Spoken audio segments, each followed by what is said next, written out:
Welcome to Sex Spoken Here with me, Dr. Lori Beth Bisbee.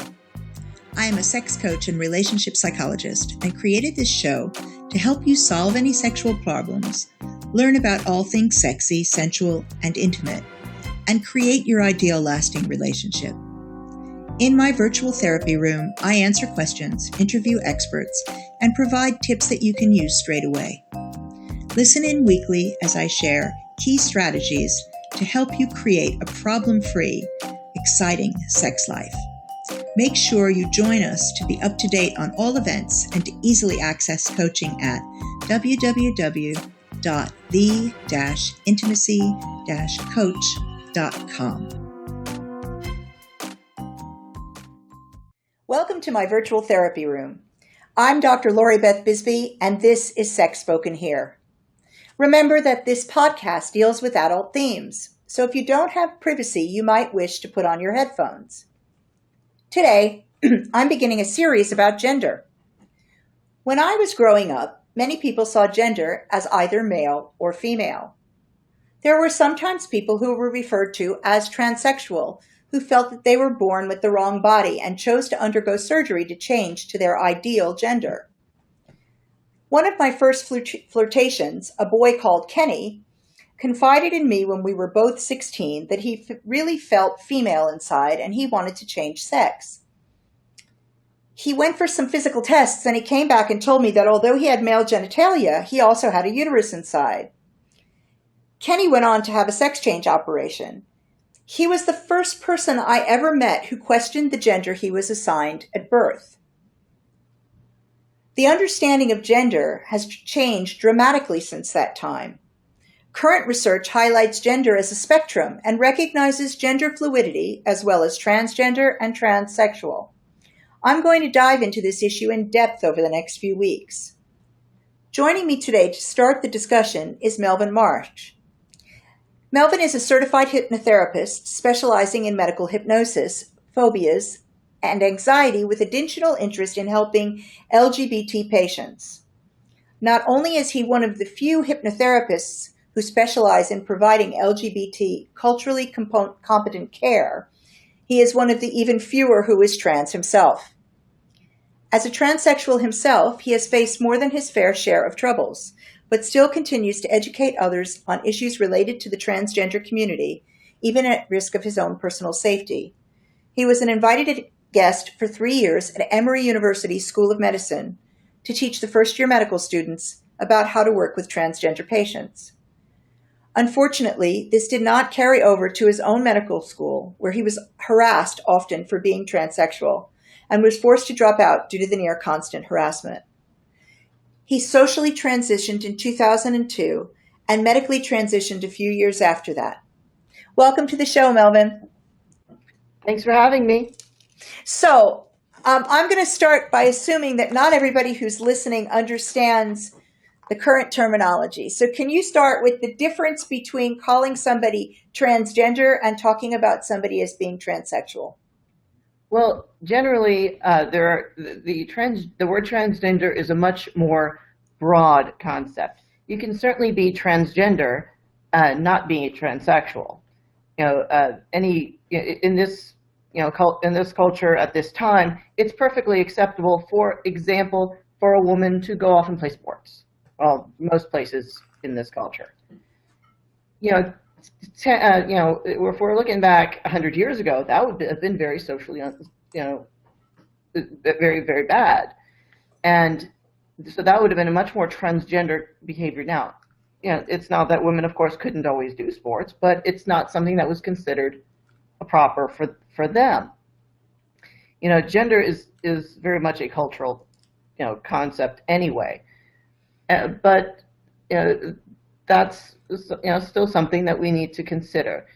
There are some places where men can wear skirts. For example, in Scotland. Okay, I go. Okay, they're kilts, but no, seriously, they're basically dresses.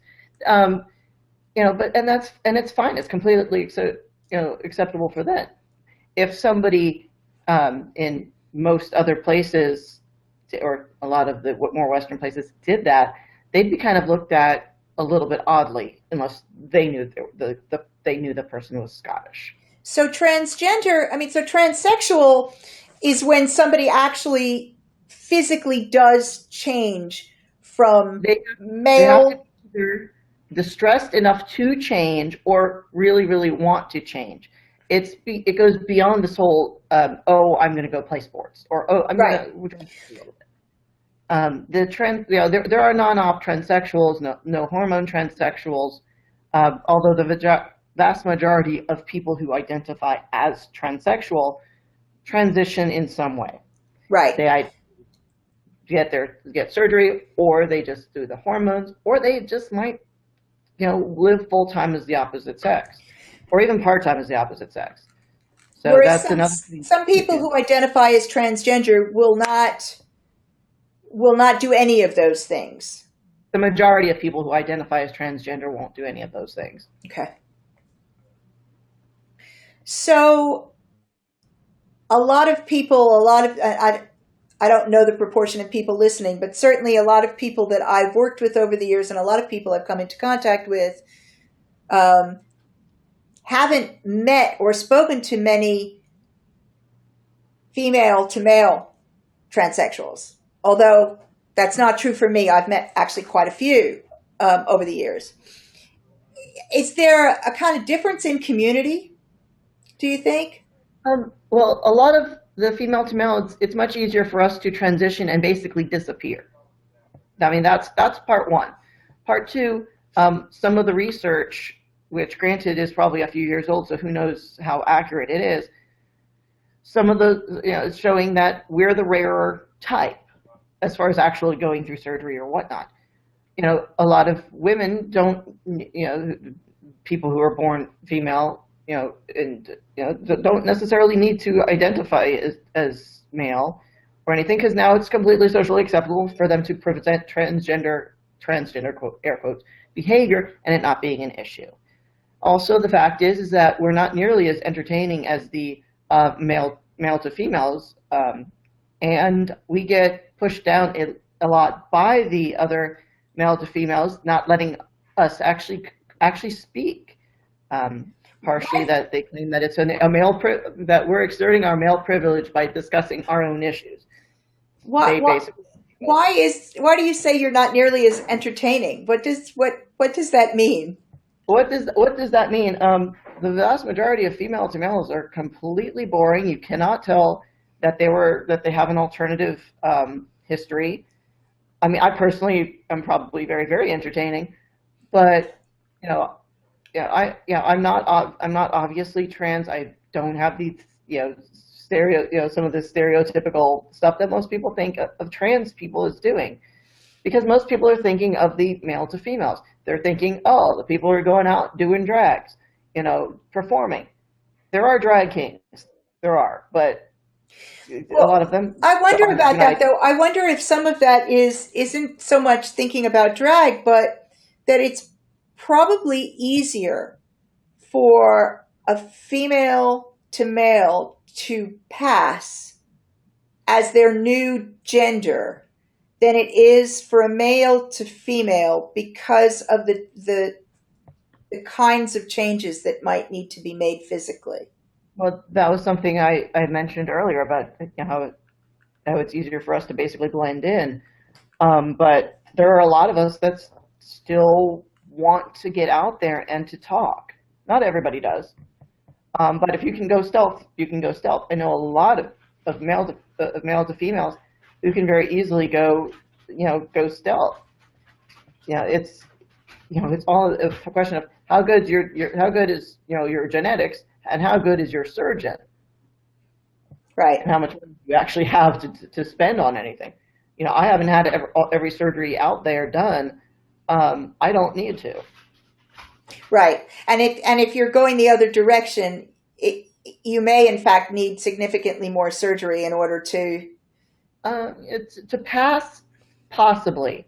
However, they actually have much cheaper surgeries than, say, I do. They might just only have to really deal with one major surgery, because their boobs are already going to grow on their on their On the hormones. hormones, yeah. But their bottom surgery, that it's easier to make a hole than a pole, as they say. Yes, I mean, I would imagine that creating a vagina is a more complex problem than creating a penis. Now, creating a vagina is very easy. That's what I. Sorry, I got it. Yeah, creating a vagina, it's got to be it's got to be a much easier process than creating a penis. Yeah, I mean, their cost is about the last time I saw their costs, and I also inquired from friends. Their cost is about the size of basically a car. That's about how much it's going to cost them to deal with it. Now, my top surgery alone, if you looked at the bill, cost $20,000. To get the next part done would have been 40 to 60, based on the hospital bill. To get the actual, neophallus would cost anywhere from $150,000 to $200,000. All told, total bill. So it's basically, say 20 for the top, an additional 40 to 60 for the hysterectomy, and then an additional 150 to 200 for the rest of the bottom surgery. Wow. So nobody can afford to transition. Nobody actually wants to put the effort in, and the bottom surgery is kind of questionable anyway. I'd rather spend let's see, how much is that? About roughly $300,000, let's say. I'd rather take that money and put it towards my student loans, for the education that I can't use because I'm transgender and thus can't get a job. So, I'd rather put it towards paying that off than paying for any additional transition work. So, I'm assuming that, I mean, I live in the United Kingdom, and so the health service here is different, and people do, in fact, get a variety of things paid for through the national health. It's not easy, but they do. And you're in the U.S. where when you're talking about what you need to pay for, it's because you're going to be paying out of pocket. I'm assuming that no insurances necessarily cover this. There are a few insurances that are in group plans that the employer made arrangements to have partial coverage. Right. Most are not going to have anything. I pay for almost everything out of pocket, with the exception of I can go to my OBGYN, who's an endocrinologist, and he can write my testosterone prescription. Right. But OBGYN part gets covered, so I don't have a copay because it's an OBGYN, and I'm having to be forced as legally female on there so I can see him. Right. Yeah. So I think when we start talking about the cost of this, the financial cost of this, it differs depending on where you are in the world. But the psychological issues that are involved in somebody not being able to afford to become who they feel they already are huge.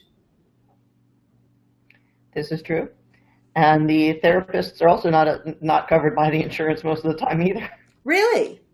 But it depends. You have to basically have have a cool enough therapist who will state that you have a different problem and not acknowledge gender dysphoria, or else your insurance won't pay for it. Why won't insurance, this is kind of off the topic, but it'd be interesting for me to research why insurance companies don't like to pay for gender dysphoria. I mean, it's a diagnosable psychological condition, so I don't care. Don't understand the problem. They don't care, and as a psychological condition, for a very long time, most insurances weren't paying for mental health in the first place.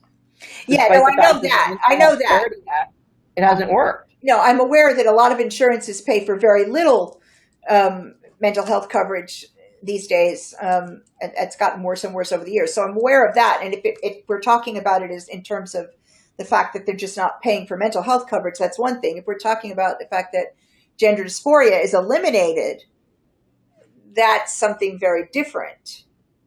Well, it states on a lot of insurance things, it actually states that stuff relating to sex change stuff is specifically excluded. A lot of it's considered experimental, despite the fact that we've been doing this everyone says 50 years, which is malarkey. We've been doing this for almost 100 or possibly more. There was a female to male trans person who transitioned who was a doctor like 100 years ago, and he did a lot of great stuff. Somebody would have to Google because I can't remember his name off the top of my head. But we're still considered experimental. Nobody wants to encourage this type of thing. So that leads us nicely into the discrimination, and I think it's important to talk about that at this point. It hasn't gotten any easier. It got a little bit easier for a while in America, and then you had a big backlash, big backlash. It never got that much easier. The only extent of easier it got is it became slightly easier to change your passport. Actually, it's not even change your passport. Get a new passport, assuming you never had one. If you already had one, it was still just as bad. Right. So what are the kinds of discriminations that you face? Discrimination in housing. I've been kicked out of lots of places for being trans, despite the fact I hadn't even socially transitioned at the time. I had my child taken away because I live in the South, and I was investigated by Department of Family Services, Child Protective Services, basically. So I have a history of that. I've been discriminated in education. My experience with first trying to apply to get into medical school as an out transgender person who wanted to work with the LGBT community, trying to get in was a pain in the butt. Getting in, the harassment continued. I get basically nearly beaten up on an almost regular basis if people find out, which is why my safety is, I've got to be really careful about my safety.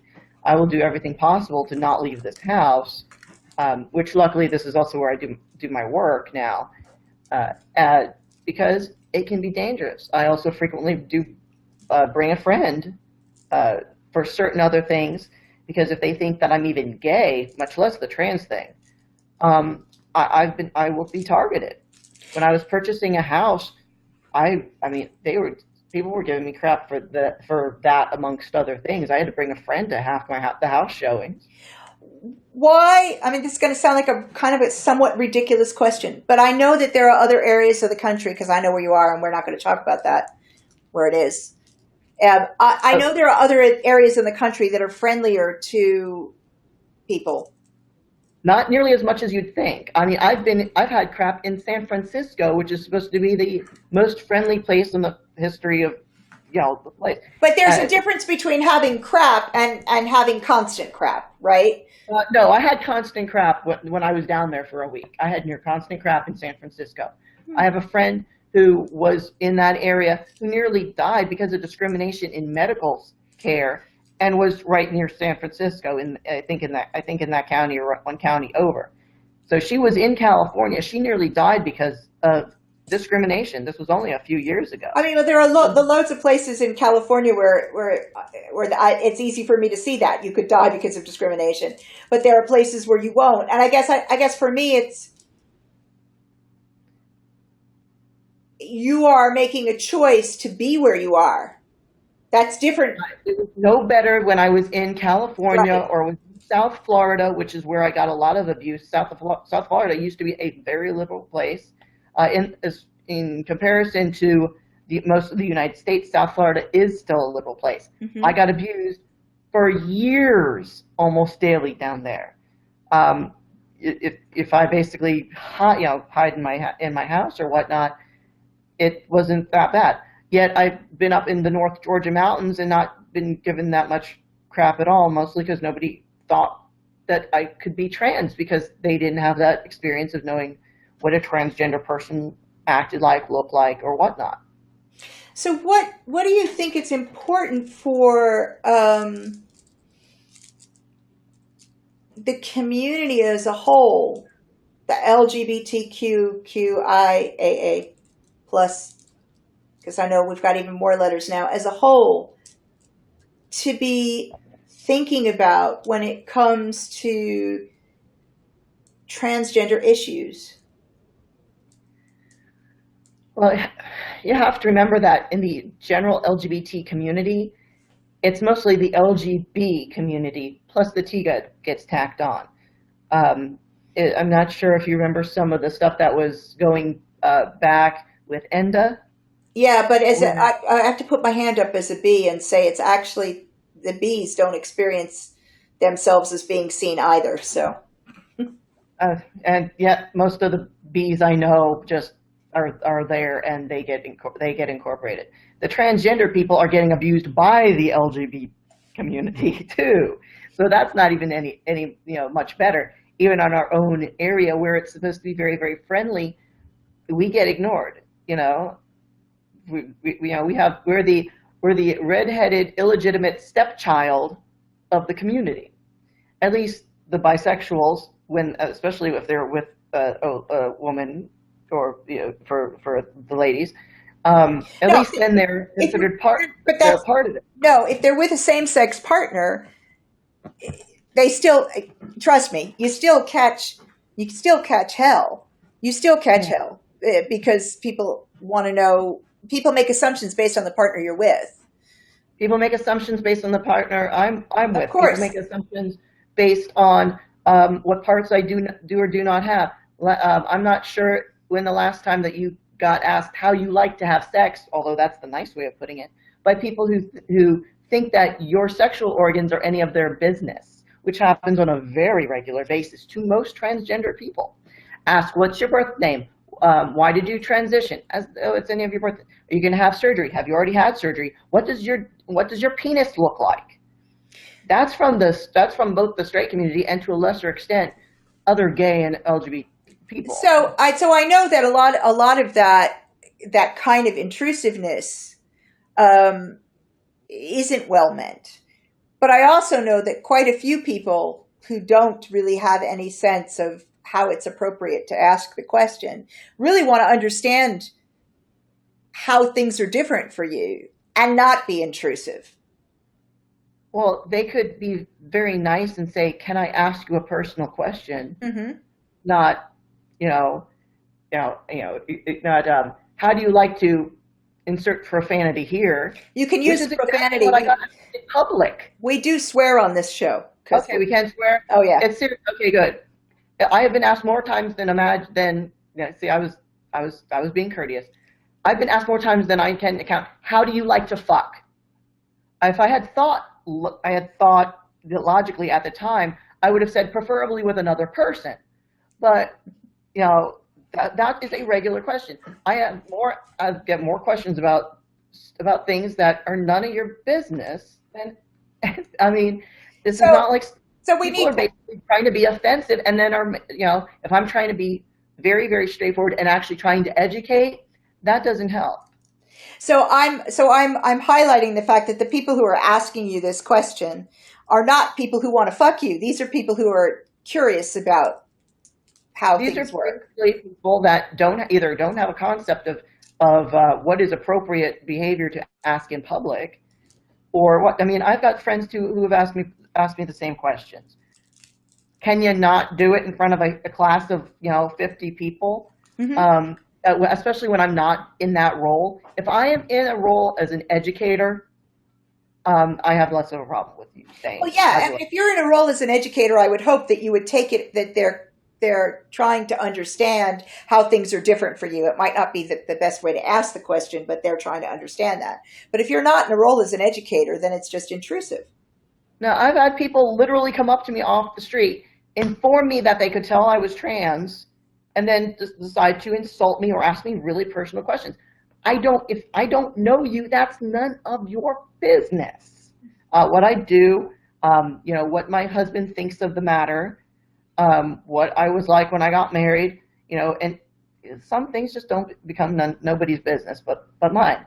But people think that because somebody is, a transgender person, and that all they do is see us on stuff like Oprah and Ricky Lake and and Jerry Springer or whatever else is going on right now, that we're all like that and have no problems, basically being your talk show entertainment for the day.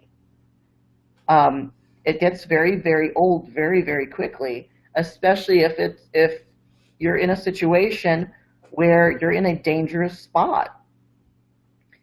I don't really, having the entire world know I'm trans, I don't really care if people know I'm trans, because if I'm out as being trans, then I get the flack more than some people that might be trying to be stealth. Then people come to me instead of, and might detract from that trans person that might not be a public figure, and it might save their lives. Mm-hmm. That's why I do this. I'm actually saving other people's lives to do this. And I have gotten notifications that I actually did, because thank God that that something I had said caught attention, or I was a little bit more obvious, because it distracted from the person who was terrified, or may have been very early stage and was very, very uncertain. What's your experience been with positive reactions to your status? My rabbis were awesome. Once I finally found a rabbi that actually didn't care. I converted to Judaism. Some didn't like that trans issue. You and I have had a little bit of that discussion before. But when I finally found a rabbi who didn't care, the synagogue has been very great. It's been a non-issue. My bar mitzvah, my davar was about being trans, which was appropriate given the situation. That's been great, and so people who actually don't care about that, I can actually live a normal life. My hypnotherapy school has been remarkably cool with it. It's not that weak to have that much of a discussion about No, but if other people are making an issue of it, the fact that somebody else isn't. Yeah, any type noticeable. Of situation where nobody's making an issue is awesome. It's positive. Yeah. I don't really want to be that trans guy all the time, because I have so many other parts of my personality, my identity. The trans thing is actually probably the least amount of identity out there for me. I identify much more as a Jew, as an educator, as a student. I identify as all those things. The trans thing is, it happens to be part of my past. But, I identify also as a parent. Usually most people will find out that I'm trans when I discuss the fact I have a kid. And people are very confused, and people say, so which one of you is the real parent to your daughter? Well, both of us are, first of all, the real parents to our daughter. We're both genetically the real parents. We both raised the child. So that's about as real as you're going to get. You got all things going, But people ask that too. How old is your daughter? My daughter is 14. Right. I've seen her exactly maybe 3 times since she was 7, because of the state of Georgia and my family. My daughter just basically just turned 14 about a month ago. Okay. And I gave birth to the kid at home because I actually couldn't be seen in a hospital because I was transgender, and they didn't want to deal with a pregnant woman who was kind of butch and already had a medical phobia because she had been treated so poorly. Yeah. That's another issue in that parenthood. I think there's still not complete acceptance of gay parenting. And so you're adding another layer when you add trans, although in some ways it should be less of an issue because often you'll end up with genetic material from both parents, so there isn't a third party involved, whereas when gay folks decide to parent, you're often ending up with genetic material from at least one outside person, which can make things far more complicated. Mm-hmm. And so in theory, it should be an easier situation, but it seems to arouse fear in people, and that makes things even harder. Well, it doesn't help that when a female to male becomes pregnant, a lot of us look male. So that really scares people. I'm not sure if you're aware of the huge backlash that occurred when Thomas Beatty was pregnant. The No. entire trans community just blew up, and all the states locked down and made it 10 times worse for us to change anything. No, I mean, I remember seeing, the pregnant man stuff, right? Hmm. But that's all I remember about that. In the community, there was a huge backlash. What was that? What was Huge. that about? Well, partially it was that the publicity that surrounded the situation caused the states to have a backlash. There have been pregnant female to male transsexuals going back decades, so that's not even a problem really. But the amount of publicity that brought to us as this big publicity, this big freak show. Oh, the first pregnant man. First of all, you're not the first one, at all, and that caused so much backlash. All the states just changed their stuff. I can't even get my name changed on one of my on my birth certificate. Thank you, Thomas. Some of the other changes that were made, more detailed information that I have to submit to get stuff changed. My driver's license is still in female in this state, and before, could have easily gotten things switched after top surgery. Not so much. Luckily, the passport got changed thanks to some of the rules that Obama put in. I quickly got that changed before things started to unwind. That's that, and my conversion to Judaism thing's the only thing that actually has like my name and correct sex on it. I mean, it's sad to me. It's sad to me that it became made such a big issue. It's sad that it's had so much backlash as a result as well, because it was unnecessary. I have one friend, female to male transsexual, 4 children, like all of them are adults. So I can tell you this has been going on a while. Oh yeah, no, I'm sure. I'm sure there are plenty of people who still have the uterus and the vagina and choose to carry their own child and give birth to their own child. And I know of at least one person who did that before having bottom surgery. So it's like, I want to give birth to a baby first, and then I will go ahead and have the surgery that creates the penis. Mm-hmm. And that's exactly what he did. And, that was, I don't know, quite some time ago. It's got to be nigh on 25 years ago. It was not a big deal. Yeah. But that blow up really affected everything. It hasn't been the same since. I find that sad. Yeah. And also that the LGBT community basically also had a bigger backlash because they're like, you guys aren't taking your stuff seriously because of one person. Well, I think one of the things that I have a problem with all of this is the idea that you have to be one particular way in order to fit in a category that, people are as individual as fingerprints.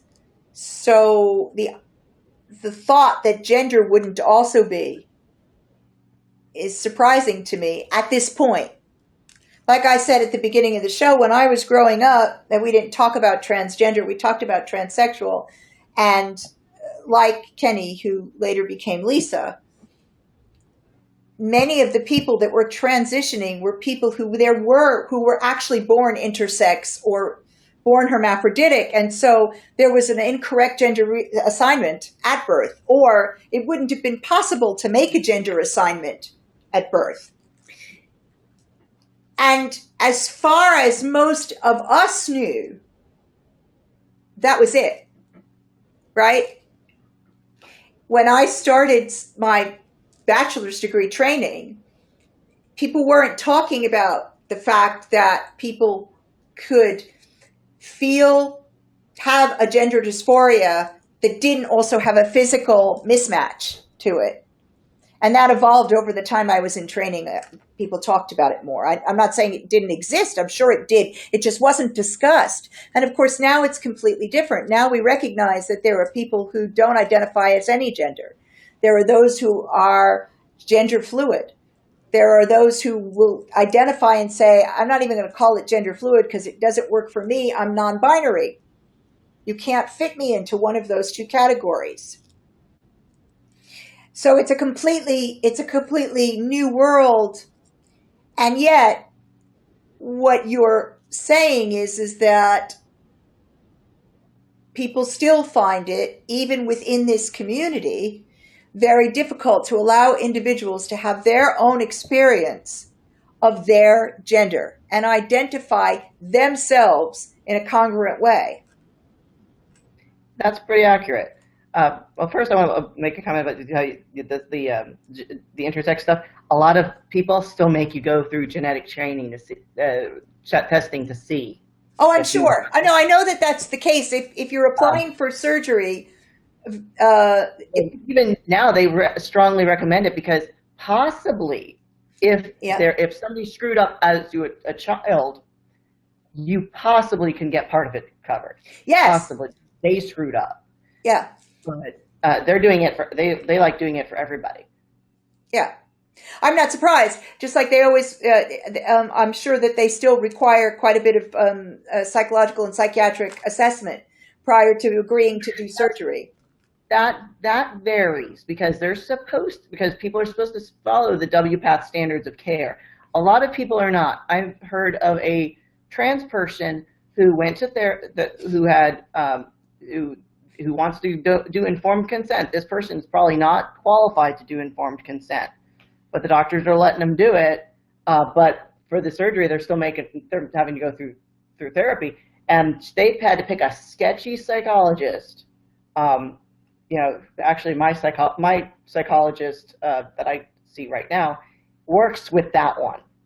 Actually, is her boss, and I had to go to a sketchy psychologist who did not understand what was going on and just basically said, "Here, can you write a fake letter for me?"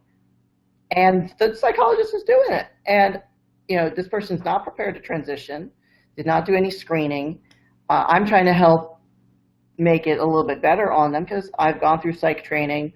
I've done therapy. I've done more than my fair share of therapy. I used to be a counselor to the LGBT community in Atlanta for a number of years, and she basically just wants to just not care and do what she wants to do. I mean, I think this is something that'll be. It is of interest to me in as much as I have treated people who have transitioned and then transitioned back.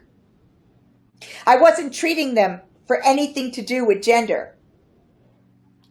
But when I first trained and when I first started working with people, I didn't think that was possible, right? I didn't consider the possibility. I thought that the reason that people did screening and did therapy was to try and prevent somebody transitioning and coming to the other side and then saying, wow, I was wrong. And the two people that I treated had in fact had significant, they were male to female, they'd had significant surgery. So going back was not an easy proposition. We're not talking like they were living like a woman and taking some hormones and then they went, ooh, this isn't for me, and they stopped. We're talking about orchidectomy already, and in one case, the penis had been removed and they had started vaginal construction.